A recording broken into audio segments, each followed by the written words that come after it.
of water.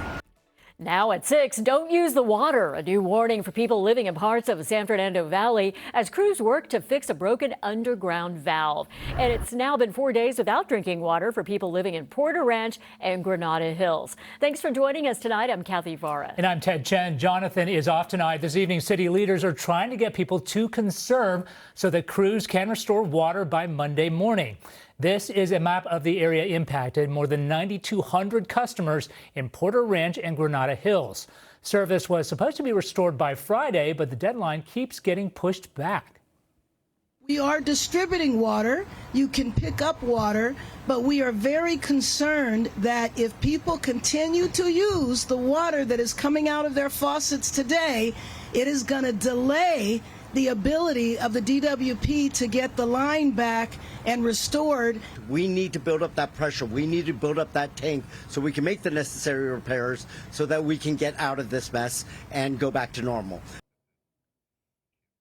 The LADWP says at 8 p.m. tonight, water pressure will drop for people in the area as they make those repairs. NBC4's Annette Ariella spoke to people who are trying to stay positive. The caravan of cars you see behind us here at Tampa and Cessnon has been going nonstop since early this morning. All of these residents have been without water for the last 4 days now. And this right here is one of the water distribution sites that the LADWP has set up. They're giving out multiple cases of water per vehicle. Now, this outage started on Tuesday when crews were working on repairs at a pump station. That's when an underground valve that controls the flow of water failed to open, cutting service off to 9,200 households in Porter Ranch and Granada Hills. LADWP put out a boil water notice advising people to only use boil tap water or bottled water for drinking. Contaminants. Now, residents we spoke with while waiting in line, again, are hoping that crews can get that valve fixed as quickly as possible. And again, they are wondering exactly why it's taking so long, but so many of them are taking this all in stride. Getting free water is great. We're trying to get by with no showers, obviously. So it's been, that part's a little rough, but, we'll deal with it. I don't know. I just guess that, you're going to get better pretty soon. I'm positive they're doing their best. I've been going to my daughter's to take a shower in Chatsworth. Oh, well, it could be worse, right? LADWP has set up 5 water distribution stations. Now, initially, they had said that they were hoping to have the repairs fixed by Friday, maybe possibly pushing it into the weekend. And now we have been told that those repairs could spill well into early next week. In Porter Ranch, I'm Annette Arriola, NBC4 News. We continue to track the canyon fire burning near Castaic. It is now 47% contained, with more than 5,300 acres burned. Evacuation warnings and orders have been lifted in LA and Ventura counties. A battalion chief from the Kern County Fire Department is in the hospital with serious injuries after his truck tumbled down a hillside. We're also tracking poor air quality alerts across Southern California from this wildfire. Meteorologist Stephanie Olmo is covering it all with your first alert forecast. Stephanie. Yeah, the good news is that crews were able to continue to work on the canyon fire. And as we look at the observation sites nearby, we're looking at sustained winds. It's that number that you see in the middle of that circle. Over just to the east here at Hasley Canyon, we do have sustained winds right around 2 miles an hour. To the west a little bit, we're looking at sustained winds around 17 miles an hour. Right underneath that, you have gusts around 24 miles an hour. So looking at gusts around 20 to 25 miles an hour, even as we continue here early this evening. Temperatures, we know it's been pretty warm out this way, hot in some areas. Temperatures right now have dropped back down into the 80s, and we know it's been very dry in the area here. We're looking at relative humidity down into the 20s across some of the area. Air quality has not been the best. Of course, we've been talking about recently hazy skies. However, the alert that you see in place, the gray that you see in place stretching throughout portions of Ventura County all the way down to the Inland Empire, it's really due to the heat. We have high ozone levels across the area. So we have that smog lingering, the pollutants trapped closer to the ground. And you see around the Inland Empire, it's unhealthy for the sensitive groups. It's a small area in red, unhealthy for everyone around the Inland Empire. This is one of the hot spots here as we continue. And this is going to be the story even as we head into the second part of the weekend. So we'll continue to talk more about this and also the heat. When will things finally cool down? More on that in just a bit. For now, back to you.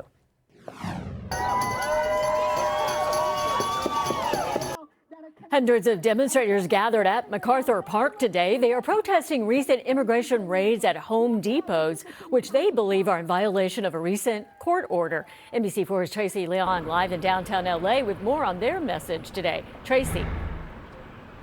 Yeah, Kathy, protesters held a peaceful march and rally at MacArthur Park, calling for people to boycott Home Depot because they believe it has become a staging ground for immigration agents. We do have video of a recent immigration operation that happened at a Home Depot near MacArthur Park on Wednesday. More than a dozen people were detained outside the store on Wilshire Boulevard in the Westlake area in an operation they called Trojan Horse, according to the Department of Homeland Security. They went on to say, quote, Border Patrol conducted a targeted raid that resulted in the arrest of 16 illegal aliens from Guatemala, Mexico, Honduras, and Nicaragua. Video from News Chopper 4 also showed a Penske moving truck at the operation. Penske Trucking Company later released a statement saying in part it strictly prohibits the transportation of people in the cargo area of its vehicles, and they were not made aware that its trucks would be used and did not authorize this. This comes about 1 month after local leaders, including LA Mayor Karen Bass, condemned the large presence of federal agents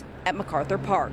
The rally held today by the Boycott Home Depot Coalition represents about 50 different organizations. They held their rally and march at MacArthur Park demanding people to not support Home Depot because they believe Home Depot is no longer a safe place for immigrants given the recent immigration raids outside the stores. Today's demonstration was to send a message of solidarity to stand with their immigrant community to help protect them.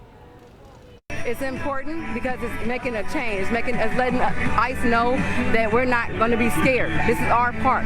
You're not going to keep taking our black and brown people, our indigenous people. And we want the LAPD to protect the people, to protect the folks that they're sworn to protect. And we also want people to be taken out of detention, out of deportation proceedings. We reached out to ICE and Home Depot about today's raids, or rallies, I should say. We have not yet heard back from either of them. Reporting live in downtown LA, Tracy Leong, NBC4 News. Thank you, Tracy. New at 6, a downtown LA restaurant is out $3,000 in cash. The owner says someone broke in and ripped out the cash register. Security video shows someone trying to drill into the grill at 4 a.m. This is on 11th Street and Wall. The owner says they came back, finally broke in around 6 a.m. just 3 weeks ago. Governor Newsom visited the restaurant to hear about the impacts recent immigration raids are having on immigrant businesses. The owner says those impacts were just made worse overnight. Aside from them breaking in, our community has been hit really, really hard the entire summer, so it just sucks that this is going on. The restaurant says they are working with the LAPD to follow any leads in the case.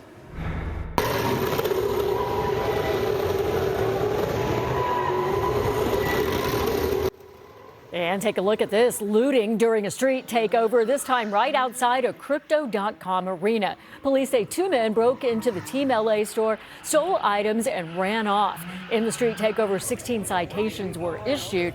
1 person was detained, but later released. Tonight, officials in Georgia releasing new information about the deadly shooting near the CDC and a college in Atlanta. Officer David Rose was killed while responding to calls of an active shooter. The shooting broke out around 5 Friday evening, sending both the CDC and Emory University into lockdown for several hours. Patrick Joseph White has been identified as the suspected shooter. He died at the scene. Authorities are now looking for a motive, but a neighbor who says she knew him well telling NBC News White had expressed anti-vaccine sentiments to her on multiple occasions. 1 person is in custody after a shooting at New York City's iconic Times Square. It happened early this morning. It is still unclear what led to the shooting. We do know, though, at least 3 people were hurt. 1 person is in custody and being questioned about the shooting. Charges have not yet come down. New video of aid drops over Gaza. More countries have been doing their own drops as a hunger crisis mounts. But the aid boxes are being criticized as dangerous because people are rushing to them, with some people being trampled over and killed. Groups say the drops can only provide a fraction of what is needed for Gaza's 2 million people. This weekend, the region is also bracing for an Israeli plan to seize control of Gaza City. And we're getting breaking news right now. We want to take you to Granada Hills, a water main break. Even as that community deals with a water shortage, look at this. News Chopper 4 over the area. This is at Balboa and Cessna. This is 2 blocks east of a water distribution site for that water crisis we've been tracking now 4 days since Tuesday night. You can see water gushing into the middle of a street. We don't yet know if this is connected to the crisis, but again, it's happening right in that area. So we're going to keep track of it. We'll bring you updates just as soon as we get them. And still ahead at 6, a boy in need of a bone marrow transplant. How the Long Beach Fire Department